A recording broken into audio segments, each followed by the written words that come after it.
How much money do you need to invest in your US business to be able to get an investor visa to live and work in the United States? That's what we're going to talk about today. I'm immigration attorney Kalani Hawks Villafranca. I have a US immigration firm based in Texas serving clients throughout the world. And today we're going to learn how much you need to invest to get your investor visa. So let's go. Okay, so first things first, we need to understand what we're talking about here today. There are two kinds of investor visas in the United States. The first is the E-2 investor visa, and that's what we're going to talk about today. It's a non-immigrant visa, which means that it doesn't have a path to a green card or citizenship, but you can renew it indefinitely. So you can be in the US on an E-2 visa for decades.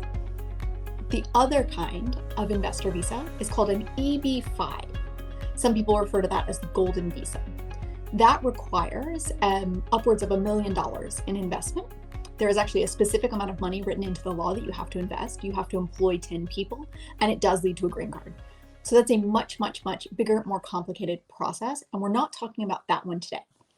Today, we're just talking about the E-2 investor visa and how much money you need to spend to have success in your case. So if you learn nothing else today, I want you to hear this. There is no minimum amount of money required in the law to be eligible for an E-2 investor visa.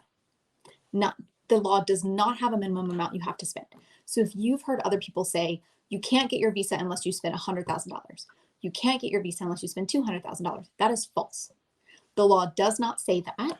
And if you are being led to believe that, that's incorrect. So let's talk about why that is. So the law doesn't say a minimum amount of money. Well, then what does it say?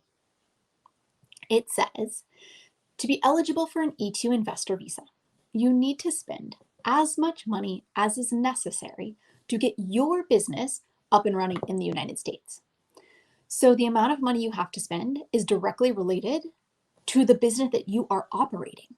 There are a billion kinds of businesses that could make you eligible for an E-2 investor visa.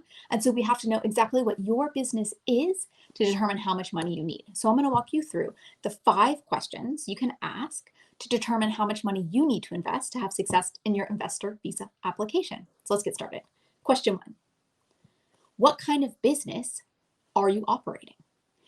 With an E-2 investor visa, almost any kind of business can make you eligible, as long as it's a real business that does something in the United States. You can't just own a piece of property and hold the property as a real estate investment. That's not a real business that is active and doing anything in the country other than being a house.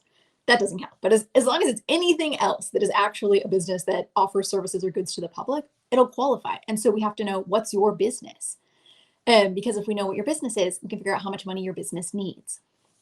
For example, if your business is a new car manufacturing facility, well, that's extremely expensive, right? You're going to need a lot of money to get that business started.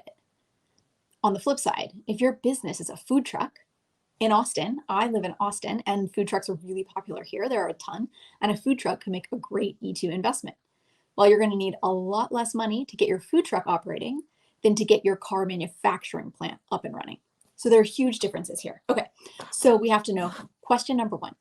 What is your business? So we've determined that your business is a food truck. That's what we're going to use today. Number 2, how much money do you need to go from 0 to open?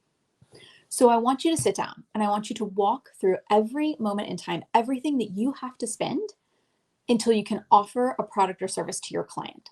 So if you haven't yet started your business, what that's going to look like is sitting down and saying, okay, I need to hire a CPA for my taxes. That'll be this amount of money. I need to find a truck. I need to find a food truck. How much is that going to be? I need to get a permit from the city of Austin to run this food truck operation. How much is that monthly? And let me calculate that for the first year of business. Okay, I'm going to need an employee because I can't be there all the time. And so I'm going to need a part-time employee. How much is that going to be? I want you to sit down and walk through every bit of money you have to spend on the business, from absolutely nothing has happened to I can sell my first product to my customer. And I want you to list all of those. And at the bottom of that list, I want you to total them up, and you're going to have a total. And so say that total is $60,000. Say that total is $300,000. Say that total is $1 million. It doesn't matter what it is, that's the number for your business. That's the number you have to justify, spend, and prove to immigration that has come from your pocket and that you have spent that money so that you can get your E2 visa. Because again, the law does not say you have to spend a minimum amount of money to be eligible for your visa. So we need to know how much your business actually needs to open and be operational. Okay, question number 3. Are you going to have any employees? So the questions we've asked so far: what is your business? How much money does your business need to get to the point of being able to offer a service or good to your client? Number 3, are you going to have any employees? I want you to ask yourself this question because think about this from the perspective of the US government official who's going to look at your case and decide yes or no. Their job is to approve cases that are going to better the US economy. So they're looking not just for how much money you're going to spend on the front end, but they're looking for an overall picture of a positive contribution to the US economy from your business. So if you're going to have employees and you can prove that either you've already hired an employee or you have a contract ready, you're already recruiting for employment positions, then that can give you a little more leeway. Maybe you can spend a little less money, but prove this positive impact in the economy through local employment. And that can support your case a little bit better. So you can see as we're talking about this, and we want to think about these cases holistically, creatively, so that we can set you up for success. We don't just want to think about a bare amount of money, because that's not what these cases are about. These cases are about your business contributing to the well-being of the US economy and the community where you're going to run your business. So what's your business?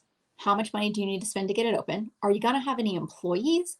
And number 4, who is spending the money? This one's really important. I work with clients a lot who are not the sole owner of their business. Often it's a husband and wife who have 50-50 ownership of their business, or it's business partners who are 4 people going together on their business. And now this gets into a lot more complex topics about who is and isn't eligible for an e-visa. You should check out my other videos if you have questions about that. But for our conversations today, I just want to focus on who's spending the money.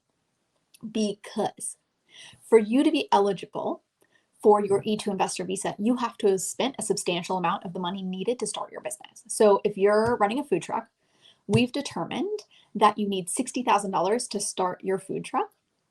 If you and your mom decide to do this together, you're each going to be 50-50 partners, and you've each invested $30,000.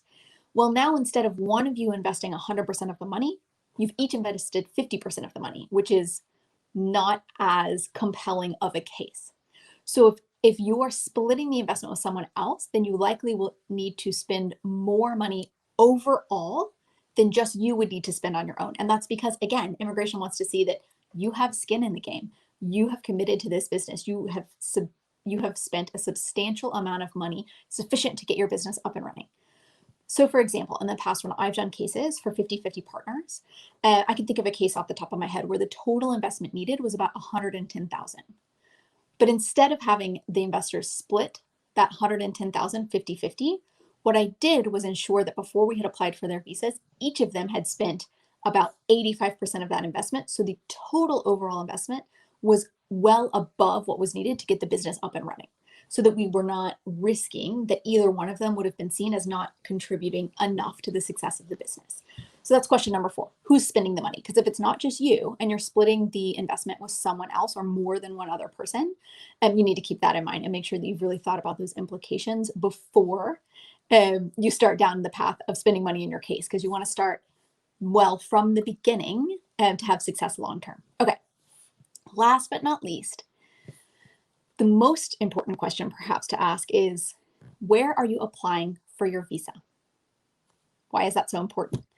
Because each consulate and embassy around the world has their own local practice. The law is the same. The law is the same throughout the world, but the consular officials have discretion to grant your case or deny your case. And so naturally, around the world, different groups of people in the consulate will develop different kind of local practices for what they do and don't like. I can tell you, in London, you will need a much higher amount of investment than you will need in Mexico City. That's because London expects to see a higher investment than the Mexico City office. Why? I don't know. There is no explanation other than that is just how it works. And it's really important for you to know that that's how it works because it will impact your case. So if you read a story online of somebody getting an approval with $40,000, don't take that to the bank and think that you can too. You need to know what business that person invested in and where that person applied. I would also suggest who that person's attorney was, because the attorney presenting your case definitely makes a difference in whether or not you can get your case approved. But that aside, I want you to know where you're applying for your investor visa.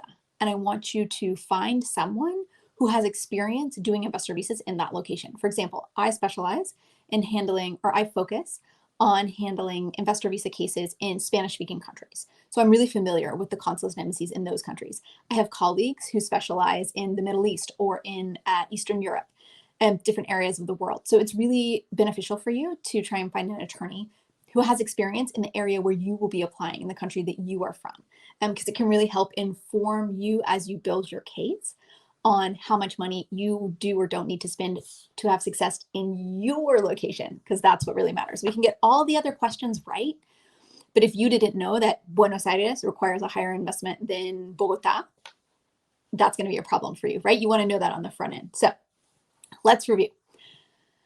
How much money do you need to invest to have success on your USA investor visa case? And we're talking about the E2 investor visa. I want you to ask yourself these 5 questions to determine if you can have success on your investor visa case with the amount of money that you're planning to spend. 1, what kind of business are you planning to run? 2, how much money do you need to go from 0 to being open for business? 3, are you planning to have any employees, and will you already have an employee on payroll when you apply for your visa? 4, who is spending the money in your case? Is it just you or an additional investor? If it's more than one person, you might need to spend more money to make a compelling case. And last but not least, and perhaps most importantly and most specific, where will you be applying for your visa? That will make a huge difference in how much money you will need to spend to have success in your case. It has been such a pleasure talking to you today. If you'd like to learn more about the E2 investor visa, check out some of my other videos. I've done a lot of videos on this channel on the E2 investor visa, talking about eligibility and timelines and all sorts of stuff. So feel free to check those out. If you're ready to chat more about your case, give me a call. My phone number's down here. It's 512-675-2945. I do comprehensive strategy sessions to help you figure out if this is the right kind of visa for you, and if not, if a different one might be a better fit. And I love meeting new people, hearing about your business, hearing about your plans for the US, and figuring out how we can get you there. So feel free to give me a call. Love to talk.